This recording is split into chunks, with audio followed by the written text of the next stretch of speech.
मुझे एग्जैक्ट तो नहीं पता है कि ब्रह्मा जी की आयु का भी वर्णन किया गया है, विष्णु जी की भी आयु का वर्णन किया गया है, शिव की भी आयु का वर्णन किया गया है कि ब्रह्मा जी का इतना टाइम है, विष्णु का इतना टाइम है, शिव का इतना टाइम है, तो इनका इतना टाइम है। ये लोग भी काल के दायरे में आते हैं, काल से परे नहीं है, लेकिन जिस ईश्वर की बात महर्षि पतंजलि कर रहे हैं वो काल से भी परे है।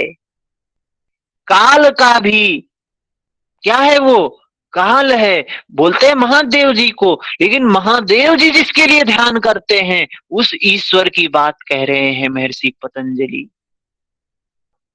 काले नान वक्षेदात।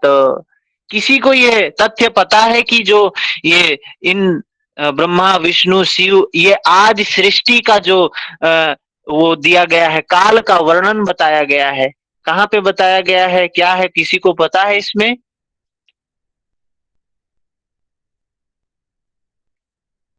गुरुजी, भागवतम, श्रीमद् भागवतम में बताया है, लेकिन मुझे ना नंबर याद नहीं है कितने साल है उनके। हाँ, लेकिन वर्णन तो किया गया है ना उनके काल का। जी गुरुजी, श्रीमद् भागवतम में हुआ है। हाँ, लेकिन वर्णन किया गया है, लेकिन वो ईश्वर कैसा है, काले नान वक्षेदात। वो ईश्वर काल से उसका अवच्छेदन नहीं है, काल के परिध में नहीं आता है। उस ईश्वर की बात महर्षि पतंजलि कर रहे हैं। ठीक है, अब उसकी विशेषता बता दिया, उसका वर्णन कर दिया, फिर कहते हैं कैसा है वो ईश्वर, क्या है वो ईश्वर। तस्य वाचकः प्रणवा, उसका नाम है, उसको हम बुलाते हैं प्रणवः, प्रणव बोलते हैं। प्रणव का मतलब क्या है, ये ओमकार को ही प्रणव बोला गया है, ओम को ही प्रणव बोला गया है, जिसकी महिमा उपनिषदों में गाई गई है, जिसकी महिमा वेदों में गाई गई है। वह प्रणव है, ओम है, उसको कह रहे हैं। वह ईश्वर है, वह ब्रह्म है, वह विशेष पुरुष है जिसको हम प्रणव बोलते हैं। अब उसके नाम को बता दिए, कैसे प्राप्त करेंगे, उसके नाम का जप तप कैसे करेंगे, उसके लिए अगले सूत्र में कहते हैं तज्जपस्तदर्थ भावनम, उसका हमें जप करना चाहिए। तज्ज, उसका जप करना चाहिए। पस्थ, अर्थ भावनम, उसके अर्थ का भावन करते हुए हमें उसका जप करना चाहिए। अर्थ का भावन करते हुए उसका जप करना चाहिए।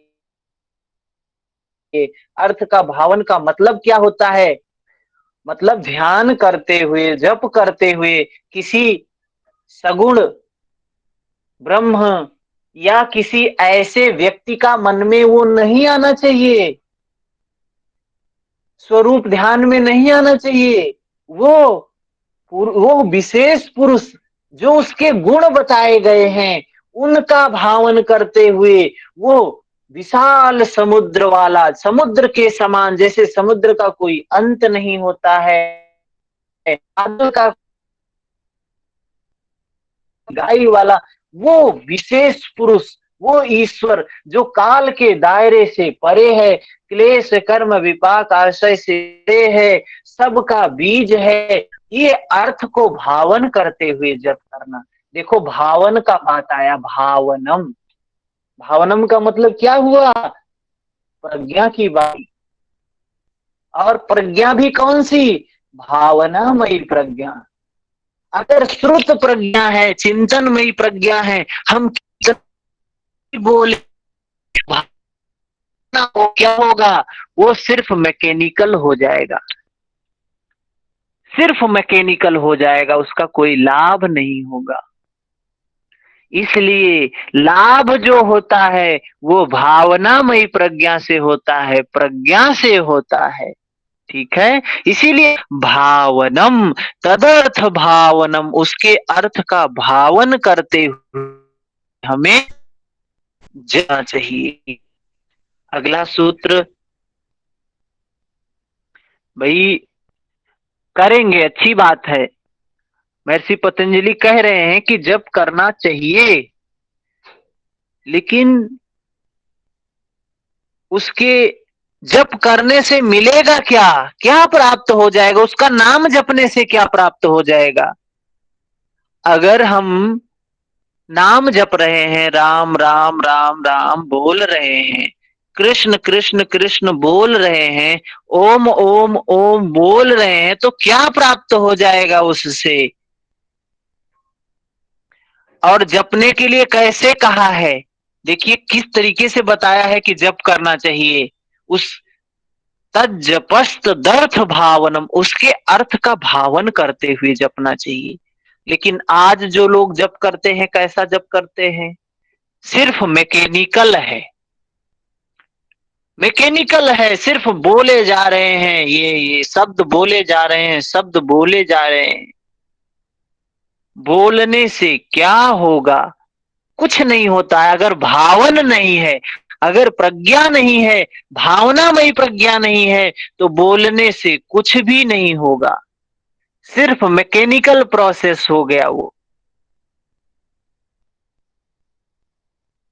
जैसे एक हमने कहा था, क्या है,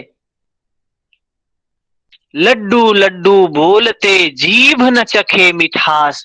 आप लड्डू को बोल के उसका मिठास नहीं चख सकते हैं, वैसे ही ये भावन होना चाहिए उसके साथ में। अगर भावना नहीं होगा, भावना का मतलब क्या है, अनुभव नहीं होगा।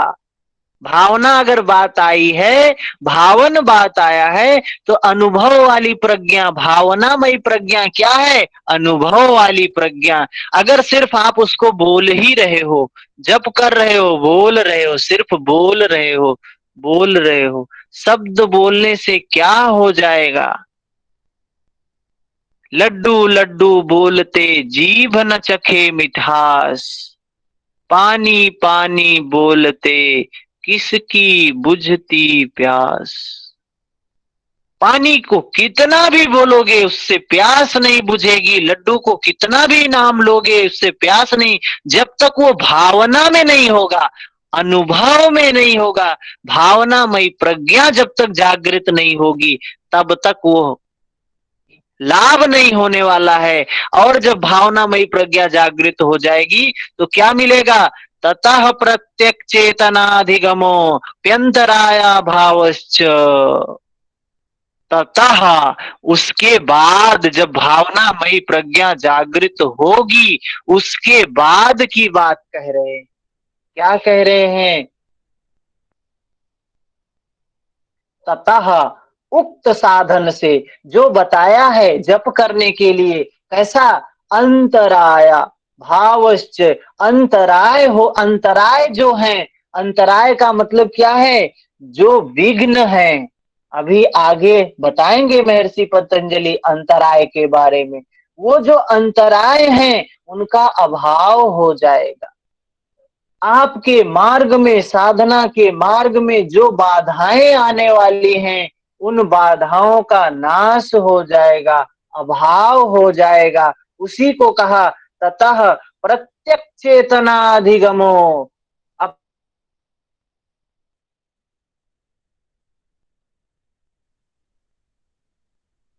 प्रत्यक्ष चेतना अधिगमो, ये अंतरात्मा के स्वरूप का ज्ञान हो जाएगा। ये जो तना है प्रत्यक्ष हो जाएगी। प्रत्यक्ष का मतलब है ईश्वर का, उस विशेष पुरुष का, परमात्मा का प्रत्यक्ष कर लेगी, अंतरात्मा के स्वरूप का ज्ञान कर लेगी, परमात्मा के स्वरूप का ज्ञान कर लेगी। वही कहा प्रत्यक्ष चेतना, चेतना क्या हो जाएगी, प्रत्यक्ष हो जाएगी। प्रत्यक्ष का मतलब क्या है कि प्रत्यक्षकरण कर लेगी। प्रत्यक्ष का मतलब अपना स्वरूप का ज्ञान कर लेगी, स्वरूप का ज्ञान। और यही तो करना है, योग चित्त वृत्ति निरोध। योग क्या है, चित्त वृत्तियों का निरोध। इससे क्या होगा, अपने स्वरूप में स्थित होगा। यहाँ पे भी वही बोल रहे हैं कि चेतना अपने स्वरूप को जान जाएगी। प्रत्यक्ष चेतना अधिगमो, क्या करेगी? अंतरात्मा के स्वरूप का ज्ञान हो जाएगा, खुद के स्वरूप का ज्ञान हो जाएगा। आवाज की प्रॉब्लम आ रही है? सच में है प्रॉब्लम? नहीं सर हाँ आवाज जी सर, बीच में सर क्लियर आ आवाज रही बीच है। में ठीक है, बीच बीच में कट रही थी। अभी सही है ना? जी सर। हाँ जी ठीक है। हाँ, 29 नंबर अभी कंप्लीट ही नहीं किया है। 29 नंबर ही बता रहे हैं अभी कि ततः प्रत्यक्ष चेतनाधिगमो। इसको, ये जो पीछे बताया है कि तज्जपस्तदर्थ भावनम, अगर उसको सही जप करेंगे उसके भावन के साथ में, भावनामयी प्रज्ञा के साथ में, तो क्या होगा? प्रत्यक्ष चेतना, प्रत्यक्ष कर लेंगे। प्रत्यक्ष का मतलब क्या होता है? प्रत्यक्ष। प्रत्यक्ष का मतलब प्रत्यक्ष कर लेंगे। प्रत्यक्ष क्या कर लेंगे? अपने आत्म तत्व को प्रत्यक्ष कर लेंगे। वो विदित हो जाएगा, उसका ज्ञान हो जाएगा। और क्या होगा? अंतराया, आगे कुछ अंतराय बताए गए हैं, विघ्न बताए गए हैं, उन विघ्नों का अभाव हो जाएगा। अंतराया अभावश्च, अभाव हो जाएगा उन विघ्नों का, जिनको कहा गया है अंतराय। अंतराय, वो कितने प्रकार के अंतराय हैं हम अभी देखेंगे। जो इस ईश्वर प्रणिधान से उन अंतरायों का नाश होगा और अपने स्वरूप की भी प्राप्ति हो जाएगी, अपने स्वरूप में भी स्थिति हो जाएगी। यही चीज कह रहे हैं महर्षि पतंजलि। आगे हम देखते हैं वो अंतराय कौन कौन से हैं। 9 अंतराय बताए गए हैं। प्रश्न भी आता है यहां से। अंतराय 9 बताए गए हैं, और कौन कौन से हैं? व्याधिस्त्यान संशय प्रमादालस्य अविरति भ्रांति दर्शन अलब्ध भूमिकत्वानवस्थित्वानि चित्त विक्षेपास्ते अंतरायाः। क्या कहा है महर्षि पतंजलि ने? ये व्याधि है, अस्त्यान है, संशय है, प्रमाद है, आलस्य है, आविरति, भ्रांति दर्शन, अलब्ध भूमिकत्वान अवस्थित्वानि चित्त विक्षेपास्ते अंतराया। ये 9 चीजें हैं। आप भी देखेंगे आपके मार्ग में आपका जो उद्देश्य है, उस उद्देश्य में ये 9 में से ही कोई ना कोई होगा जो आपको भटकाने वाला होगा। आपका उद्देश्य जैसे नेट जेआरएफ है, तो आपके उद्देश्य में भी इसी 9 में से कोई एक चीज होगी जो आपको अपने उद्देश्य को प्राप्त करने से भटकाएगी। महर्षि पतंजलि ने 9 बातें बताई। अगर इन 9 बातों को हम समझ लें तो हमारे हित में होगा। हमारे हित में होगा मतलब कि जब ये आएंगी तो हमको समझ में आएगा, अरे ये तो हमारा दुश्मन है, ये हमें रोकने के लिए आई हुई है। किसी को ये पता चल जाए कि हमारा मित्र कौन है, हमारा शत्रु कौन है, हो जाए। लेकिन व्यक्ति को पता ही नहीं होता हमारा मित्र कौन है, हमारा शत्रु कौन है। कोई व्यक्ति किसी का मित्र नहीं होता है, कोई व्यक्ति किसी का शत्रु नहीं होता है। शत्रु कौन है? ये जो विकार है ये हमारे शत्रु हैं। विकार कौन से? काम, क्रोध, लोभ, मद, मोह, अहंकार, ये सब हमारे शत्रु हैं। व्यक्ति कोई शत्रु नहीं है और व्यक्ति कोई मित्र भी नहीं है। ये अच्छे गुण जो हैं ये हमारे मित्र हैं। अगर ये मित्र हमारे अंदर हो जाएं तो जिसके भी अंदर होंगे वो भला ही भला काम करेगा, बुरा काम नहीं करेगा। तो जब हमें ये बात समझ में आ जाएगी कि यह 9 चीजें हमारी दुश्मन, अंतराय कहा, विघ्न कहा गया है। कौन कौन सी चीज है? व्याधि पहली चीज। 9 पॉइंट को आप नोट कर सकते हैं, लिखना चाहें तो लिख भी सकते हैं। पहली है व्याधि, दूसरा है स्त्यान, तीसरा संशय, चौथा प्रमाद, पांचवा आलस, छठा अविरति, सातवां भ्रांति दर्शन, आठवां अलब्ध भूमिकत्व, नौवां अनवस्थित तत्व। इन 9 बातों को समझना है हमें। समझेंगे इसको कैसे समझना है? बिग व्याधि क्या है? व्याधि कहीं पे पढ़ा है आपने? आधि और व्याधि का वर्णन कहाँ किया गया है? सर योग वशिष्ठ में।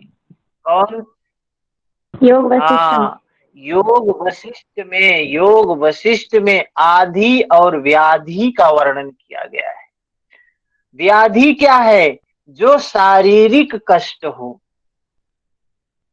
शारीरिक शरीर में या इंद्रिय समुदाय में, इंद्रियों में या चित्त में किसी प्रकार का जो रोग उत्पन्न हो जाता है, क्या है वो? व्याधि है। शरीर के रूप में जो प्रकट होता है, इस स्थूल रूप में जो प्रकट होता है, उसको कहा गया है व्याधि। सभी को कोई न कोई व्याधि होती है, कोई न कोई बीमारी होती है, जिसे रोग कहते हैं, जो दुखदाई होती है, दुख देने वाली होती है। व्याधि समझ में आई बात? उसके बाद क्या है? अस्त्यान। अस्त्यान का मतलब क्या होता है? सर अस्त्यान कार्य का में रुचि नहीं होना। अस्त्यान का मतलब गीता में कर्म कौन कौन से बताया गया है? किसी को पता है गीता में कर्म कितने प्रकार का बताया गया है? सर अकर्म विकर्म। एक तो कर्म है, एक है क्या है? अकर्म, एक है विकर्म। तीन विकर्म। गीता में जो, हाँ, ये जो अकर्म है, अकर्म क्या है? अकर्म में व्यक्ति क्या हो जाता है? अकर्मण्य हो जाता है। अकर्मण्य हो जाता है मतलब क्या है? वो काम नहीं करता है, कुछ भी काम नहीं करता है। अरे वो सोचता है कि वो सब कुछ तो ईश्वर के द्वारा हो रहा है, क्यों करना है? जो होना होगा सो होगा, हमारे करने से कुछ नहीं होगा। मतलब वो अकर्मण्य हो जाता है। अकर्मण्य होने के लिए गीता नहीं कहती है, भगवान कृष्ण अकर्मण्य होने के लिए नहीं कहते हैं। वो कहते हैं कर्म करो, निष्काम कर्म करो, अनासक्त कर्म करो, फल की इच्छा को त्याग कर कर्म करो, आसक्ति को त्याग कर कर्म करो, ईश्वर को समर्पित करके कर्म करो, निमित्त मात्र मानकर अपने आप को कर्म करो। लेकिन अब इसी में कुछ लोग क्या हो जाते हैं? अकर्मण्य हो जाते हैं, कुछ भी नहीं करते हैं, कुछ करते ही नहीं हैं। क्यों नहीं करते हैं? कि क्या करने से फायदा है? कर्म तो हम कर ही नहीं सकते हैं, हम योगी हैं, ये हैं, वो हैं, ऐसा है, वैसा है, अपना खूब प्रवचन करेंगे। क्या है?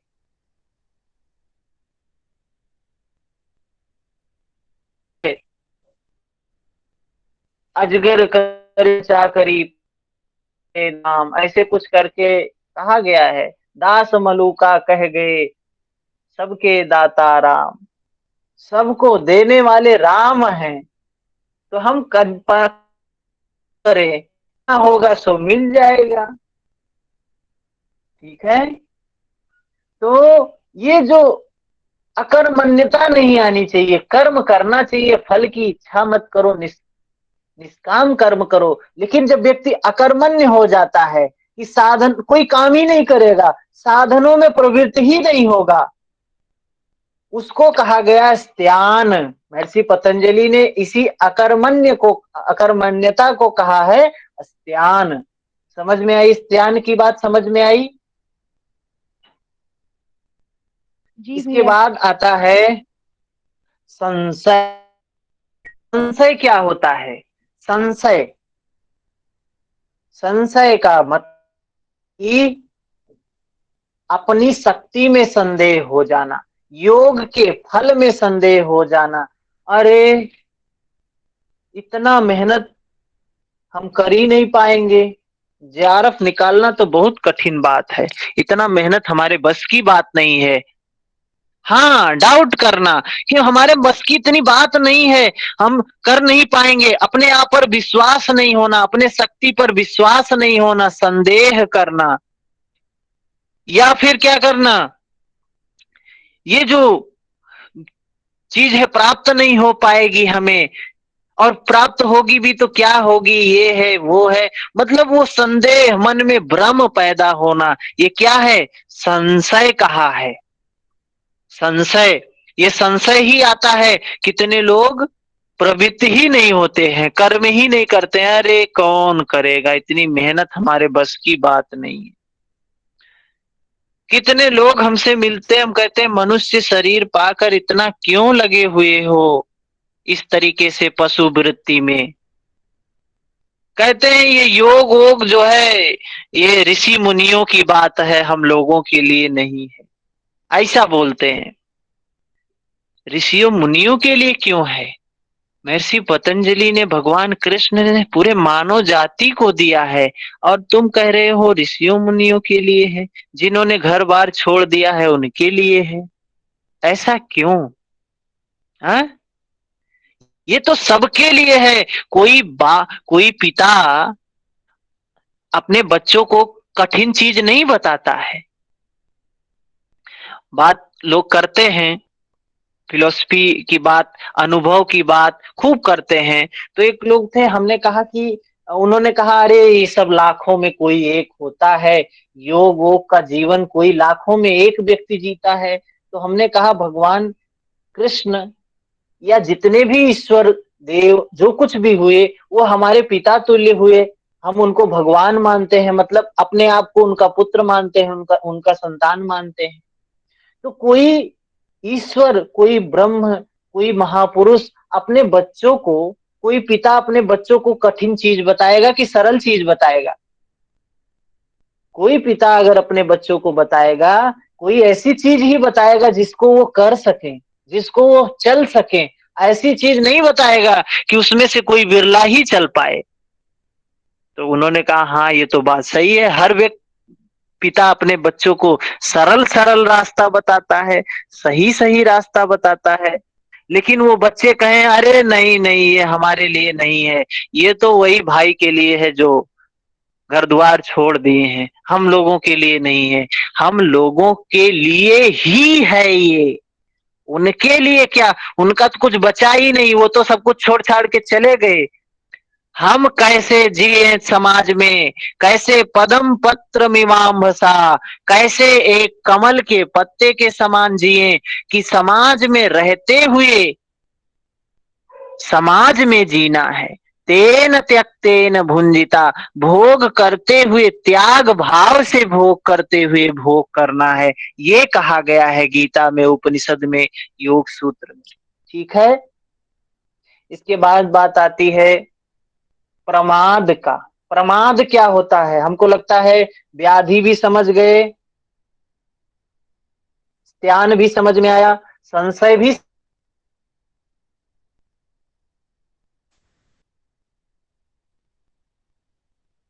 भैया आपका वॉइस ये नहीं व्याधि आ रहा है, है। ये भी व्याधि है। नहीं आ रहा है अभी आ रहा आवाज, है सभी भैया। को नहीं आ रही है? नहीं अभी आ तो रहा है क्या भैया। है ये? ये तो प्रमाद है। प्रमाद को क्या बोला कि योग के साधनों में अनुष्ठान की अवहेलना करना।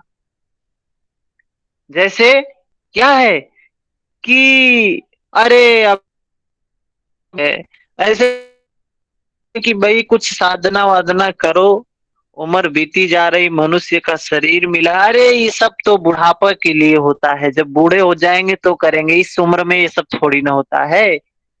मतलब क्या है जब बूढ़े हो जाएंगे, जब कुछ काम नहीं करेगा, ना कान से सुनाई देगा, ना आंख से दिखाई देगा, कमर भी झुक जाएगी।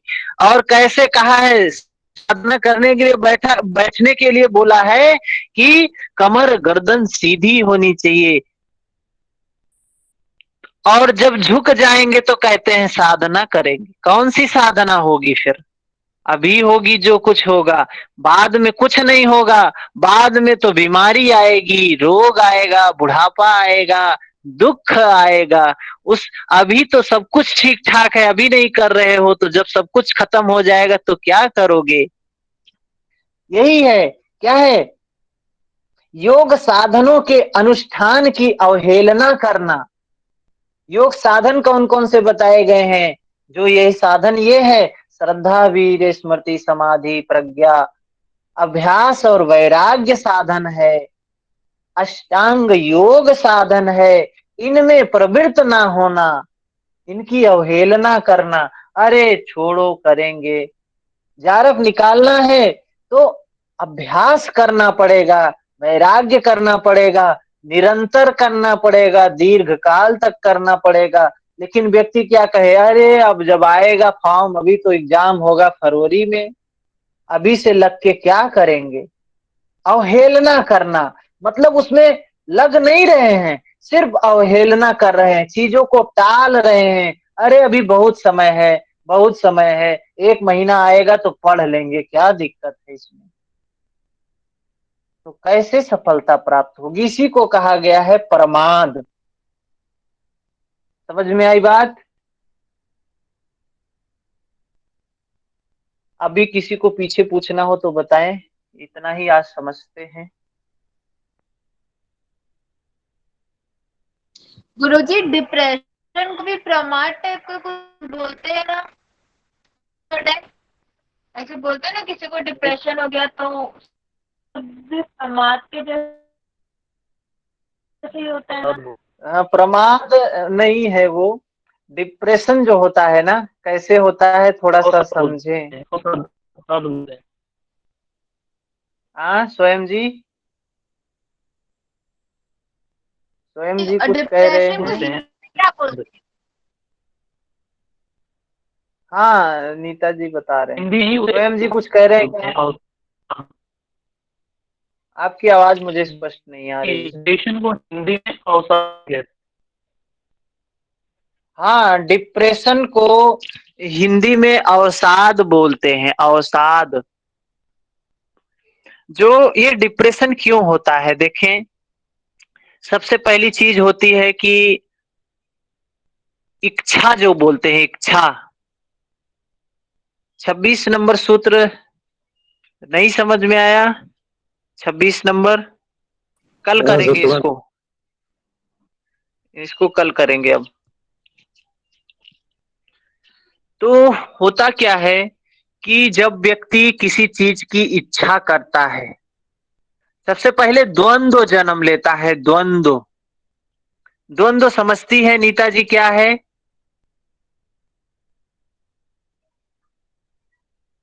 ये डिप्रेशन। कंफ्यूजन। हाँ, मतलब कि दो चीजों में कौन सा चुने, इस मार्ग पे जाएं या इस मार्ग पे जाएं, दोनों में डिसाइड नहीं कर पा रहे हैं। ये सबसे पहले द्वंद्व आता है, जो हमारे सिलेबस का भी विषय है, लेकिन उस पे हम इस बार चर्चा नहीं कर। तो ये द्वंद्व, टेंशन, उसके बाद डिप्रेशन, रिग्रेशन, ये सारी चीजें हमारे टॉपिक में है। ये यूजीसी नेट के मेंटल हेल्थ में ये चीजें आती हैं, टॉपिक में है, लेकिन इस पे हमारा चर्चा अभी यहाँ पे नहीं होगा। आपका कि ये व्याधियों में किसके अंतर्गत आता है, तो वो व्याधियों में यही व्याधि के अंतर्गत आएगा। वो यहाँ पे जो बताया गया है व्याधि के अंतर्गत वो भी आएगा। डिप्रेशन, रिग्रेशन, टेंशन, एंजाइटी, ये सारी चीजें उसी व्याधि के अंतर्गत आएंगी। ठीक है नीता जी? जी गुरुजी। जी गुरुजी।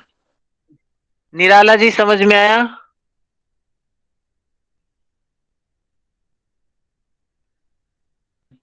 और हाँ, कल आगे, इससे आगे कल करेंगे। बहुत अच्छा है, बहुत ही ये जो सूत्र हैं बहुत ही रुचिकर सूत्र हैं। इनको इनपे इंटरेस्ट लेना है तभी ये समझ में आएंगी बातें, नहीं तो इनको पढ़ना नहीं है, इनको इंटरेस्ट के साथ में सुनना है। बहुत ही अच्छी चीज है, बदलाव आता है जीवन में, सोचने का तरीका बदलता है, जीवन जीने का तरीका बदलता है। ठीक है, तो समाप्त करते हैं। भैया हम प्रमाद हाँ को ना लापरवाही भी बोल सकते हैं। हाँ, प्रमाद, हाँ वही वही हाँ जी, कोई लापरवाही है, बिल्कुल हाँ, लापरवाही है। पर जैसे एवं मान लो करना। हमें आज योगाभ्यास करना नहीं है तो हमने लापरवाही कर दी कि आज नहीं करेंगे, कल हाँ करेंगे। मतलब कोई काम कल पे छोड़ देना। हाँ, प्रमाद हाँ का वही, सिंपल अर्थ आलस्य होता है। हाँ आलस्य, उसके बारे में भी तो बताया है। आलस्य अगला अगला इसका पॉइंट, पांचवा जो पॉइंट है आलस्य ही है। वो थोड़ा सा अलग है, आलस्य अलग है, प्रमाद अलग है। प्रमाद का मतलब है लापरवाही, सामान्य अर्थ भैया में प्रमाद का तो। मतलब है लापरवाही, और आलस्य का मतलब है जब आप में निद्रा, जैसे हम मैं से आलस कर जाएगी, तमोगुण का बढ़ हाँ जाना होता है वो। जी। हाँ हाँ, तमोगुण का बढ़ जाना, जब व्यक्ति सर इसको आहार ऐसा अधिक ग्रहण कर लेता है तब। हम्म जी, सर मान लो हम ऐसे समझ सकते हैं कि सुबह हमें नहीं उठना है और हम्म। हमें नींद आ रही है बहुत गहरी सी, और फिर सोचे कि नहीं आज नहीं कल करेंगे। उसमें तो माइनर सा डिफरेंस है लापरवाही में और तमोगुण में। ठीक है, समाप्त हेलो सर। करते हैं। जी वर्षा जी सर बोले। जी सर, इसको ऐसा भी कह सकते हैं कि शरीर का आलस्य होता है और मन का प्रमाद होता है। हम्म, मन का आलस्य ही प्रमाद कहलाएगा हाँ सर। बिल्कुल, हाँ, मन मन से संबंधित, प्रमाद मन से संबंधित है, आलस्य शरीर से संबंधित है। बिल्कुल सत्य है ये, सही है। हरिओम सर। हाँ रेखा जी, हरिओम। जी आदि किसको कहेंगे? आदि और व्याधि जैसा होता है ना, हाँ, आदि और तो व्याधि आदि की और जो व्याधि में आदि और व्याधि की संकल्पना जो है, ये है हमारे उपनिषद उसमें है, योग वशिष्ठ में है। वशिष्ठ संहिता, जो योग वशिष्ठ में वशिष्ठ जी ने इसके बारे में बताया है। आदि और को बोला गया है शरीर से संबंधित, व्याधि को बोला गया है शरीर से संबंधित, आधि बोला गया है मन से संबंधित। लेकिन यहाँ आधि की बात नहीं की गई है, यहाँ व्याधि ही बताया गया है। तो शरीर और मन से संबंधित जो भी बीमारियां होती हैं वो व्याधि के अंतर्गत आती हैं, योग सूत्र के दृष्टिकोण से।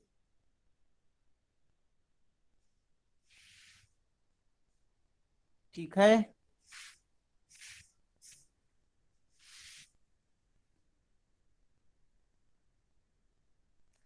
डिप्रेशन भी बताया ना मन से संबंधित है, तो यहाँ पे जो व्याधि शब्द बताया गया है वो मन से ही है। मन भी है उसमें, शरीर भी है, दोनों चीजें व्याधि के अंतर्गत इंक्लूड की गई हैं।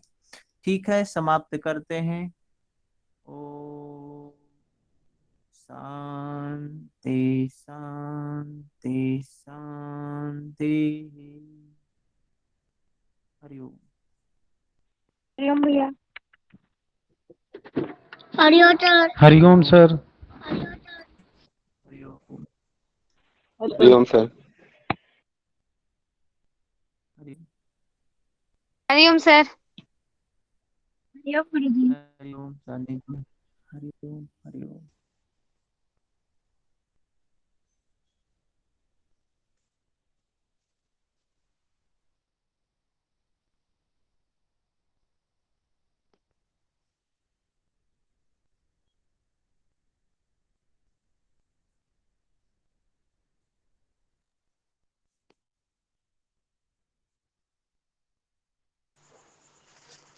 हरिओम सर। हरिओम रंजना जी, हरिओम।